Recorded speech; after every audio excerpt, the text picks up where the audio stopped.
고해성사에 대한 부분들을 계속해서 강의하고 있습니다. 오늘은 고해성사 이어서 고해성사에서 예수님께서는 죄를 용서해 주실 뿐만 아니라 죄로 인한 상처를 치유해 주시고 새로운 은총을 풍성히 베풀어 주십니다.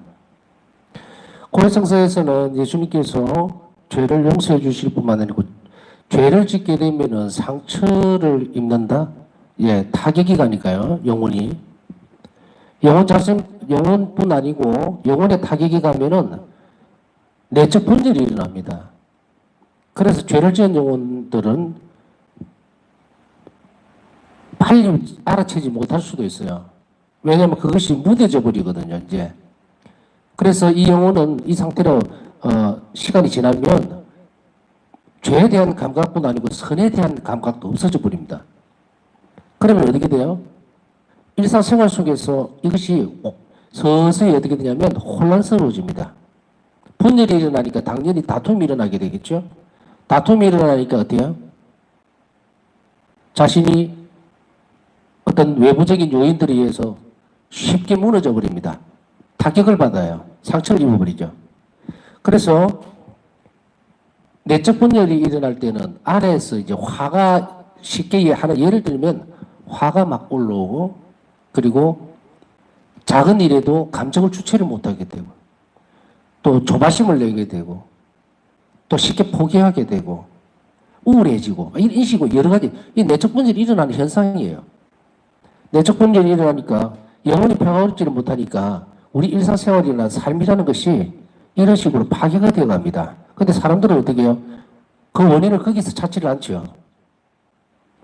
기껏 해봐야 요즘 기도 생활을 열심히 안 했나 보다. 또 혹은 요즘은 좀 많이 게을러졌다. 이런 식으로만 생각을 할 뿐. 본질적인 부분으로 들어가지를 못합니다. 그래서 주변을 이런 영혼들은 또 이런 상태에 놓여 있을 때는 주변을 잘 살펴봐야 됩니다. 요즘 왜 이렇게 번잡스러운가? 왜 이렇게 갑자기 많이 우울해지고 기도가 하기 싫어지는지 또 혹은 열심히 하고 있던 그 부분들에 대해서 별 흥미가 없어진다고 해야 되겠죠. 관심이 없어지는 그것도 마찬가지로 뭐 말이라는 것은 표현이 여러 가지니까 뭐 기도에 대해서 흥미가 없어진다 이 말은 좀 이상하니까요. 게을러진다는 표현이 오히려 듣기 좋겠죠. 자꾸 이제 기도 생활을 한다든지 집중이 안 된다든지 묵상을 하려고 하면 자꾸 옆으로 가서 분심이 많이 들어온다든지 이런 것들이 바로 여기에서 영향을 미치기 때문입니다. 우리가 통상적으로 예를 들어서 운동을 잘 안 하고 그런 꾸준함이 없이 있던 사람은 면역력이 떨어지죠. 약해집니다. 그러다 보면은 아주 작은 일에도 몸이 아프다든지 또 그렇게 되죠. 어떤 조그마한 환경이 바뀌어도 그게 쉽게 노출이 되고 아프기도 하고 이러죠. 마찬가지로 우리 영성생활에 있어서도 이 영혼이 건강하냐 안 하냐에 따라서 굉장히 많은 영향을 미칩니다. 영혼이 건강하지를 못하면 정신 당연히 영향을 미치죠. 그래서 영혼은 최상위 개념이에요. 최상위, 제일 위에. 그 하부 구조를 보면 이제 정신의 영역이라든지 마음이라든지 아니면 육체적인 이제 부분들도 따라오게 되죠. 그런데 우리가 영혼 아까 얘기했듯이 원수 제일 위에 물탱크가 있다 칩시다. 그러면 그 물탱크가 물이 상하면 어떻게 돼요?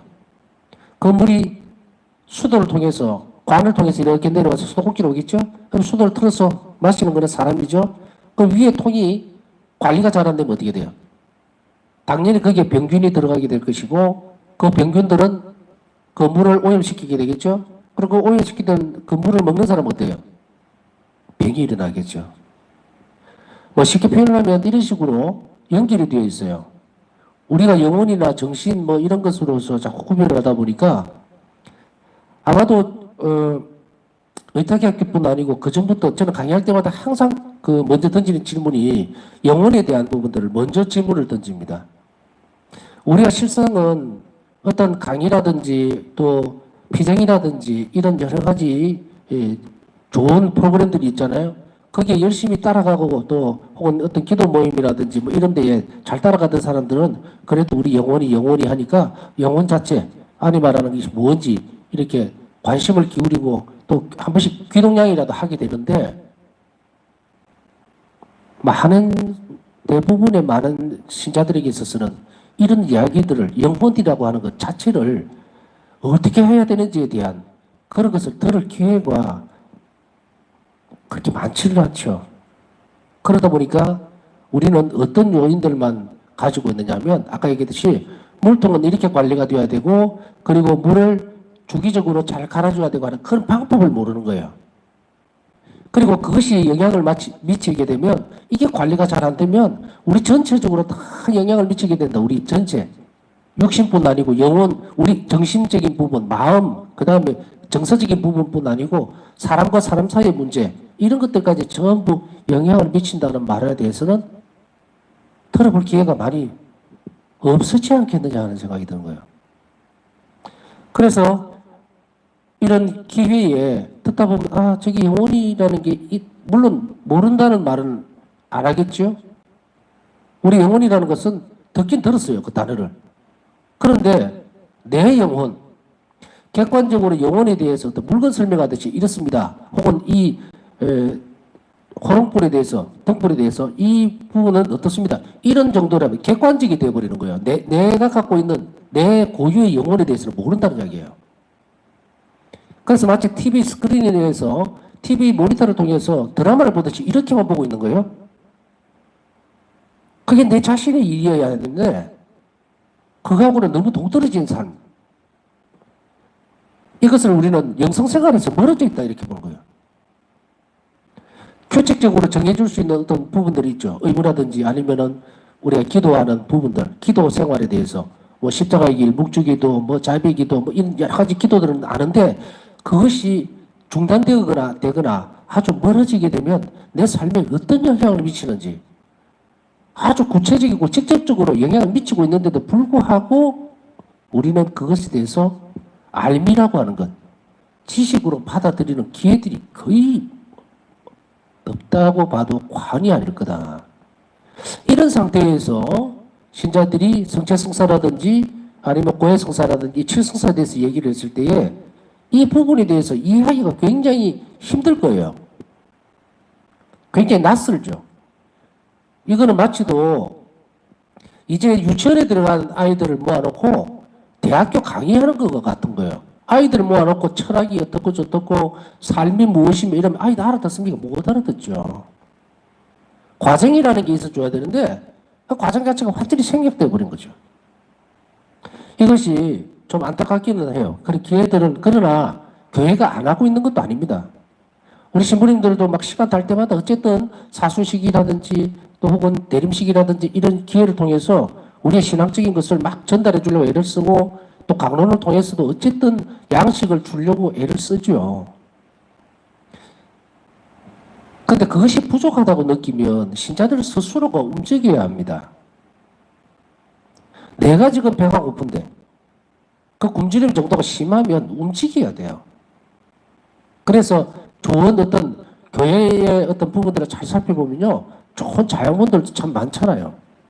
그래서 기초적인 것들은 우리가 교리 시간에 배울 수 있는 부분뿐 아니고 요즘 그 우리 교구에서 또 영상으로 이렇게 배울 수 있는 그런 교리들이라든지 얼마나 좋습니까? 이것을 하지를 않으면은 해결책이 없어요. 방법이 없습니다. 이런 것을 안 하고서 그저 하느님 앞에 기도만 하면 모든 것이 다 이루어지고 이게 계단이 있단 말이에요.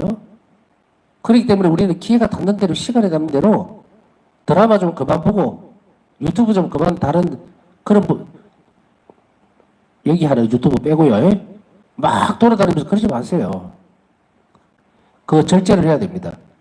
시간 조절을 잘해서. 그래서 무료하다. 요즘 참 하루가 어떻게 갔는지 모르겠다. 멍하니 있다가 지나가 버렸다. 그렇게 하시면 안 돼요. 그렇게 하시면은 나중에는 이 밑에가 썩어서 내려앉아 버립니다. 왜냐하면 영혼도 나태해집니다. 들어보셨죠? 영혼이 나태해진다고. 영혼이 나태해져 버리면 예민해진 상태가 아니기 때문에 죄라든지 아까 얘기했던 그런 내적 분열이라든지 이런 모든 것들이 전부 다 들어와 버려요.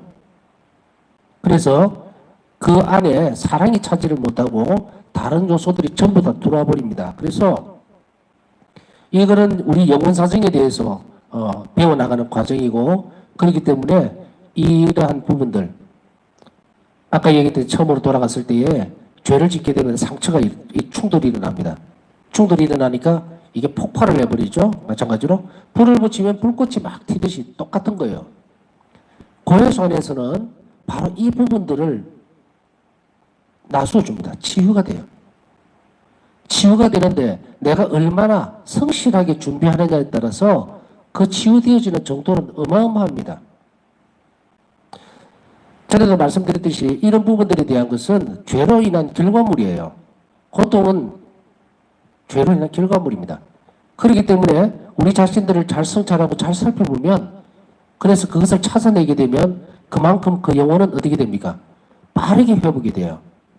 그래서 특별하게 우리가 뭐 시간이 없고 이러기 때문에 어떤 뭐 성행기도회라든지 어디 가서 기도회를 하고 또 안수를 받고 이런 것도 중요한 부분 중에 한 부분입니다. 액션이니까, 활동이니까.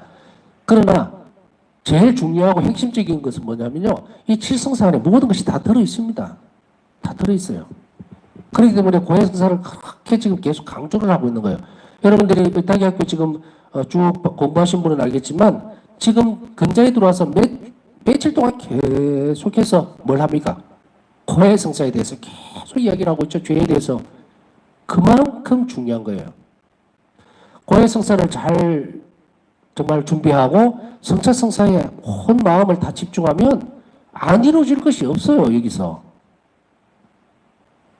그래서 답답한 사람들인 거예요. 무슨 뭐 전에도 계속 강조를 했습니다만, 이렇게 피폐해진 영혼들이 뭔 일을 하느냐면, 뭐 오늘의 운세를 본다든지 철학관을 간다든지, 뭐 심지어는 부적을 써가지고 며느리 뭐 베개 밑에 넣는 이런 일을 하는 거예요. 이런 못된 짓을. 그렇게 하면서도 뻔뻔스럽게 뭐가 전지도 몰라요. 잘못인지도 몰라요. 그냥 철학관에 갔습니다. 그래서 어쩌라고? 그 결과는요, 어마어마합니다. 마지막 날에 예수님께서 우리 심판대에 너 철학관 갔었냐? 너 내가 아닌 다른 곳에 마음을 썼었냐? 그것을 왜 문제가 되겠습니까? 믿는다는 쪽으로 간 거예요. 믿는다는 거. 신망의 산덕 중에 신덕이에요. 그거를 완전히 허물어뜨렸을 뿐 아니라 하나님 자비의 덕을 돌리는 변망덕한 짓을 한 거예요. 사랑이 깨지는 짓을 한 거예요. 사랑의 배반이에요. 그것도 모르죠, 사람들은. 고해소에서는 너무 나무랄 수가 없으니까 부드러운 말로 앞으로 가지 마십시오, 그렇게 할 수밖에 없지만, 혹시나 그것 때문에 또, 왜냐면은 그런 영혼들은 아주 상처를 굉장히 허물허물합니다. 그래서 조금 센 말을 해버리면요, 성당 안 나버려요. 냉담에 빌미를 주지 않겠어. 달래는 거예요, 그냥. 그러시면 안 돼요. 다음부터 그렇게 절대로 하면. 지금 제가 말씀드렸듯이 예수님을 얼마나 상하게 해드렸는지. 이거는 바람난 거하고 같다니까요. 가정을 가진 사람이 다른, 남자가 다른 여자하고 살림처린 거하고 뭔 다를 게 있어요, 이게.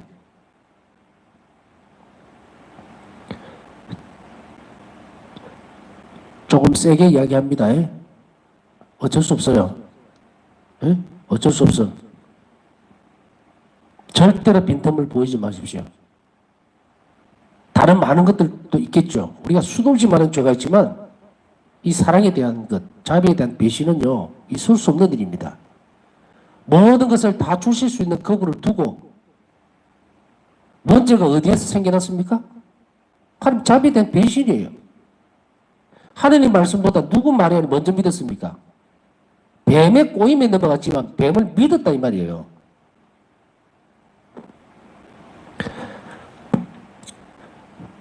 조금 더 얘기하면 또 나물에 있는 듯이 보이니까 그만하겠습니다. 그렇지만 제발 절대로 눈 돌리면 안 됩니다. 절대로. 모를 때일수록 더 예수님께 가까이 가세요. 더 많이. 처벌이 무서워서가 아닙니다. 우리는 사랑의 배신이 얼마나 우리를 피폐하게 만드는지 아주 작은 일에서부터 큰 일에 이르기까지 한 번쯤씩은 다 경험해 봤을 거예요. 그것을 예수님에게 드려서는 안 됩니다. 그런 용어는 분열이 일어나죠. 하나님께는 사랑을 청하면서 저를 돌봐주세요. 제가 잘 먹고 잘 살게 해주세요. 라고 하면서도 다른 한쪽으로는 딴 마음을 품고 있으면 큰일 납니다. 그 영혼은 완전히 갈라지는 게 아니라 썩어버립니다. 그 영혼 안에는 절대로 하느님이 들어가시지 않습니다. 머무실 수가 없어요. 액션을 아무리 잘한다 하더라도 그것은 죄를 더 키울 뿐입니다. 자신을 통해하지 않고 진실되게 고해하지 않고서 성체만 계속 따박따박 영한다 해서 예수님이 그 영혼 안에 들어간다는 착각은 절대로 하면 안 됩니다. 하느님은 절대적인 선이기 때문에 죄가 있는 곳에는 회개하지 않는 영혼 안에는 사실 수 없다는 거 강조하고 넘어가겠습니다. 동시에 우리에게 있어서는 이렇게 예수님은 참회의 성사 안에서 우리를 완전하게 영혼을 치유해 주신다는 것을 잊지 마십시오. 따로 다른 행동들이 필요는 없습니다. 사실은 뭐 면담 좀 해도 될까요? 했을 때는 삶의 방향을 잘 못 잡아서 그 방향 전환을 하기 위해서 중요한 부분입니다만은 아까 얘기했듯이 내가 삶이 피폐해지고 이상하다 싶을 때는 자신의 죄와 연관이 되어 있습니다. 그렇기 때문에 하나님 은총을 힘입어서 그것을 잘 살펴보는 영혼은 고해수 안에서 그것을 온전하게 밝혀낼 수 있고 그렇게 될 때 그 영혼은 뭐다? 하나님의 은총으로 모든 일들이 잘 이루어집니다. 네가 고해성사를 받으러 올 때, 즉 내 자비에 이 샘으로 올 때 내 심장에서 흘러나온 피화물이 항상 너희 영혼 위에 흘러내리며 너희 영혼을 고개하게 한다. 고해성사를 받으러 갈 때는 언제나 큰 신뢰를 가지고 너 자신을 내 자비에 완전히 맡겨라. 그러면 나는 내 은총을 너에게 풍성히 베풀어 줄 것이다. 일기 1602번입니다. 그 다음에 고해성사에서 하느님과 우리의 개인적인 만남이 이루어지는데 그분은 우리가 기대하는 것보다 훨씬 더 풍성하게 자비를 베풀어 주시고 우리가 바랄 수 있는 것 이상으로 우리를 용서해 주십니다. 개인적인 만남이라는 말을 앞에도 했습니다만은 고해수 안에서는 매개체죠. 고해사제는 그리스도를 대신해서 듣습니다. 왜 필요할까요? 고해수에서 사제들이 그냥 혼자 하면 되지 않습니까? 그죠? 성당에 가서 하면은 참 부끄러울 일도 없고 좀 더 편하게 얘기를 할 수 있을 텐데 왜 굳이 고해사제 사람을 중간에 두고서 그에게 고해사제에게 고백을 하도록 했을까요? 그것은 바로 예수님께서 인간이 되셨기 때문이에요. 예수님께서 직접 죄인들의 고해를 들으시고 눈으로 보시고 만지시고 다 하셨죠. 그것을 세상 끝날까지 교회가 계속 이어가게 하기 위해서 사제들을 선택한 겁니다. 이 사제들을 통해서 예수님께서 직접 활동하시면서 나와 개인적으로 만나고 계시는 거예요. 자, 그러면 우리가 일반적으로요, 내가 개인적으로 기도를 할 때는 그럼 예수님이 나를 안 만나시는가? 만나시지요. 만나셔요. 그러나 매 순간 내가 기도할 때마다 예수님을 만날 수 있는 것은 아니다라는 거예요. 왠지 압니까? 내가 죄의 상태에 있을 때 우리 자신들의 상태는 가변적이에요. 자꾸 움직여요. 어떤 데는 정말로 풍성한 은총 상태에 놓여 있다가도 죄를 지음으로 인해서 죄인의 상태로 돌아가 있고 그 영혼이 하느님을 만나지 못할 정도의 피폐한 상태가 되어버릴 경우에 그때는 어떻게 합니까? 예수님이 어떤 영혼을 보고는 그런 말씀하셨죠. 나는 그 영혼을 경멸한다. 경멸한다가 뭡니까? 안 듣겠다는 이야기예요. 그죠? 안 만나시겠다는 이야기예요. 그렇기 때문에 개인적인 이 만남에서 가장 확실한 것은 한 가지가 있습니다. 뭐냐면 성사 안에서는 반드시 예수님이 우리를 만나 주십니다. 성체족에 반드시 만나 주신다. 왜? 현존하시잖아요. 그러니까 가장 명확하고 정확한 곳에 가서 개인적인 만남을 가지세요. 이렇게 깨끗하게 된 영혼은 이제 개인적으로 기도하면 예수님 만나시는 거예요.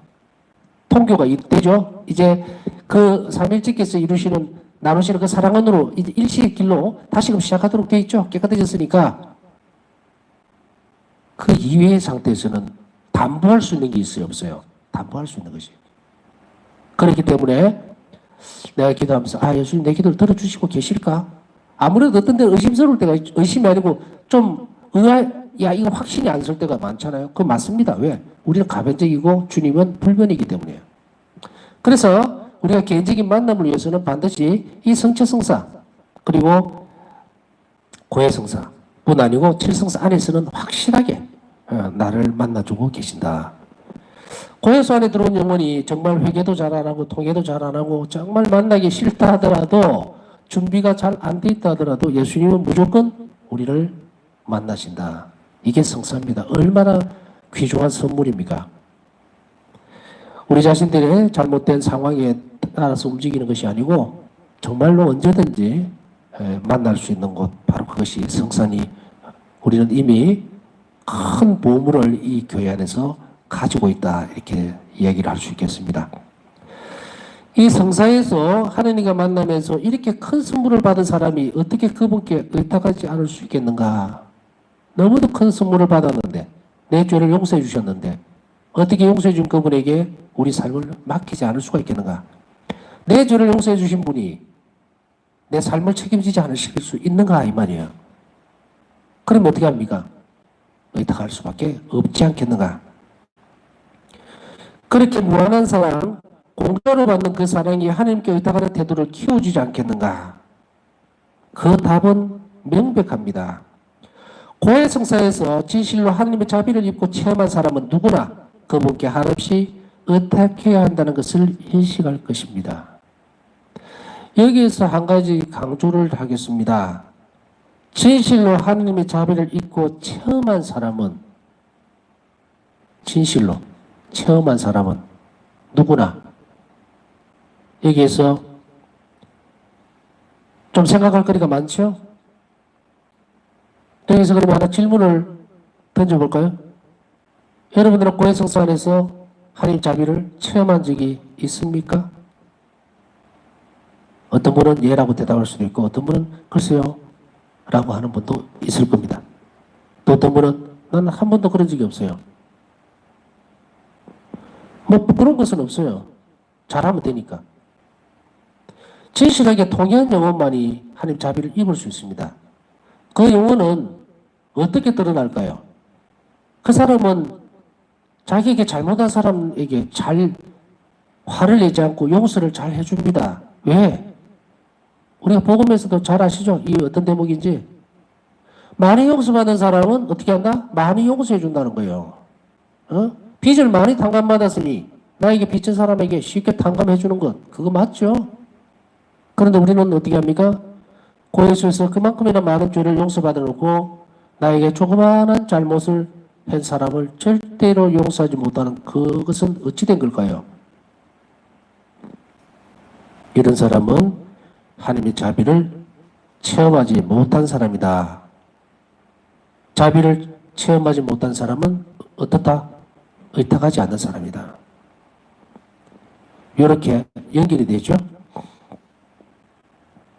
그 다음에 너희 모든 어려움과 슬픔을 나에게 내놓을 때 나는 기쁘다. 나는 너에게 내 은총의 보화를 수북히 쌓아주겠다. 일기 1485번. 너희 모든 어려움과 슬픔과 고통을 내놓을 때, 그래서 겸손한 영혼은, 잘 들으세요. 겸손한 영혼은요, 내가 슬프고 힘들고 고통스럽고 할 때 주님 앞에 옵니다. 성체 앞에 와요. 그래서 다 내놓습니다. 다. 어떤 때는 기쁠 때만 오죠. 기쁠 때만 오요. 월급이 올랐습니다. 예수님 오늘 감사합니다. 주일날 미사함에 와서 정말 고맙습니다. 감사합니다. 다음에 또 좀 더 오르게 해주세요. 슬플 때는, 너무도 어렵고 힘들 때는 구석에 가서 웁니다. 낙담해서. 다른 데에 정신을 쏟으려고 합니다. 아이, 몰라. 영어나 몰란다. 텔레비나 몰란다. 기도는 무슨 정신사납게. 기도가 정신사나워지는 거예요, 이제. 아유, TV나 보자. 거기나 몰두를 하자. 그러면서 실컷 욕합니다. 드라마 보면서. 아, 저 사람은 참 못됐다. 정말 어떻게 저렇게 하지? 저 시어머니는 어떻고, 며느리는 어떻고, 막 다른 사람 행동은 정말 판단 잘해요. 조금만 뭐 해도, 야, 정말 판관이 따로 없습니다. 그런데 자신은, 본인은 하나님 앞에서. 이런 영혼들은 용기가 필요하죠. 그래서 우리가 많은 영혼들에게, 낙담한 영혼들, 이런 영혼들을 기억하죠. 오세시 기도에 보면은 그 영혼들이 우리 기도가 그들에게 전달되어집니다. 우리가 정말 세시기도 열심히 바쳐주고 정말 온 성의를 다하면 그들에게 자비의 은총이 흘러가요. 그 자비로움이 그 영혼을 건드리게 되면 이제 딴 쪽에서 해결을 하려고 안 하고, 그래, 예수님께 가야지. 가서 힘들더라도 울어도 거기서 울고 웃어도 거기서 웃어야지. 그렇게 해서 그 찾아온 영혼들을 예수님이 안 돌봐주겠는가? 너무 힘듭니다. 예수님, 아픕니다. 어떻게 해결해야 될지 도저히 길이 보이질 않습니다. 어떻게 해야 될까요? 그렇게 매달리면 예수님은 항상 준비하고 계시기 때문에 나는 그런 영혼들을 기뻐한다. 왜? 당신을 필요로 하잖아요. 필요로 하잖아요. 그래서 기뻐할 때 오는 영혼보다 적어도 너무도 힘들고 주님이 도와주시지 않으면 안 됩니다라고 하는 그런 절박한 영혼들을 예수님은 더 기다리고 계신다는 것을 잊지 말아야 되고, 그런 슬픔을 나에게 내놓을 때 나는 기쁘다. 나는 너에게 은총의 보화를 수북히 쌓아주겠다는 말씀을 우리는 큰 위로로 삼고 우리 신앙생활의 방향이 그리로 가도록 혼신의 힘을 다해야 할 것입니다. 또 주변에 이렇게 낙담 속에 있는 사람들을 격려하면서 성체 앞에 계시는 예수님께 기도할 수 있도록, 또 성체 앞에 오기가 힘든 사람들은 정말 온 마음을 다해서 있는 자리에서 기도를 열심히 하시면 됩니다. 이미 고비를 지어줬기 때문에 정말 내가 성체 앞에 가서 기도하고 싶은데 그런 시간이 없거나 여건이 도저히 되지 못하는 분들은 그러면 앉아서 자기 있는 자리에서 기도해도 예수님 만나줄까? 만나주십니다. 죄만 없다면. 여기에서 죄만 없다면이라는 말씀에 조금만 토를 더 달아드리면, 코멘트를 조금 더 해드리면 아주 죄가 없다는 그런 상태는 아니에요. 그죠? 죄에 대해서 무감각해지지 않는 상태면 됩니다. 뭐 잘못할 수 있습니다. 근데 그것을 잘못했구나 하는, 그렇게 알면 돼요. 그리고 주님께 잘못했습니다라고 하면 됩니다. 그리고 기회가 되면 시간이 되거나 또 시기가 되면 고해성사안에서 주님과 화해하시면 돼요. 그런 영혼들은 많습니다. 자기 있는 자리에서 기도하는 그런 영혼들을 항상 예수님 만나주시죠. 근데 아까 얘기한 건 뭐냐면, 칠성사안에서는, 이 성사안에서는 내 조건하고 아무 상관없이 언제든지 예수님께서 계신다는 확신, 교회의 가르침, 진리, 그거예요. 그래서 두 개를 비교를 해서 말씀을 드린 겁니다. 예수님께서 우리 각자에게 직접 이렇게 말씀해 주시는 참회 성사는 하느님의 활동에 자신을 여는 모든 사람에게 의탁의 정신을 일깨워주며 낙심하지 않도록 격려합니다. 그러니 우리가 힘든 부분들을 또 어떻게 해야 될지 모르는 부분들을 고해수 안에서 말씀을 하면 직접 그 자신에게, 그 영혼에게 말씀을 해주시는 거예요. 그런데 때로는 이럴 때가 있을 수 있겠죠. 나는 이 말씀을 이렇게 드렸는데, A라는 쪽으로 말씀을 드렸는데 사제의 어떤 훈계는 B라는 쪽으로 이렇게 왔단 말이에요. 그게 딱 맞아떨어지지 않더라도 주시는 말씀을 가지고서 묵상하십시오. 그게 예수님 말씀이에요. 근데 어떤 분들은 나는 아까 얘기했듯이 A라는 말을 이렇게 해가 거기에 대한 답을 듣고 싶은데 B라는 말을 하고 있어요. 에이, 뭐 저렇게 대답을 하고 있어. 절대로 안 됩니다. 절대로 안 돼요. 짧게 말씀을 몇 마디 하더라도 그것을 중심으로 가셔야 돼요. 그것이 믿음 안에서 받아들이는 행위입니다. 예수님은 그것을 나에게 주신다고 확신을 가지고 그 말씀을 깊이 묵상하면서 따라가시면 될 것입니다. 동시에 예수님께서는 우리가 의탁의 정신 없이는 이 성사의 은총을 완전하게 받을 수 없다는 것도 가르치신다. 의탁은 하나님의 선물을 받기 위한 조건입니다. 의탁은 하나님의 선물을 받기 위한 조건이에요. 그렇다면 고해성사 어떻게 해야 돼요? 의탁하는 정신으로 고해를 해야 합니다. 내 죄가 크지만 주님 보시기에 너무도 잘못됐지만 그러나 내가 이거 고해를 했을 때에 주님께서 나를 도와주시리라고 하는 확신. 그래서 저는 부족하지만 주님께서는 저를 이렇게 세워주실 수 있습니다라고 하는 그 의탁의 정신으로 해야만 준비되어 있는 은총을 우리는 받을 수가 있다. 이렇게 생각하시면 되고 또 그렇게 믿으시면 됩니다. 자, 남은 시간 우리에게 의탁의 정신을 더 깊이 할 수 있는 은총을 청하면서 이미 우리에게 이루어지신 많은 은총, 오늘도 베풀으신 그 선물에 감사드리면서 남은 시간 묵상하도록 하겠습니다.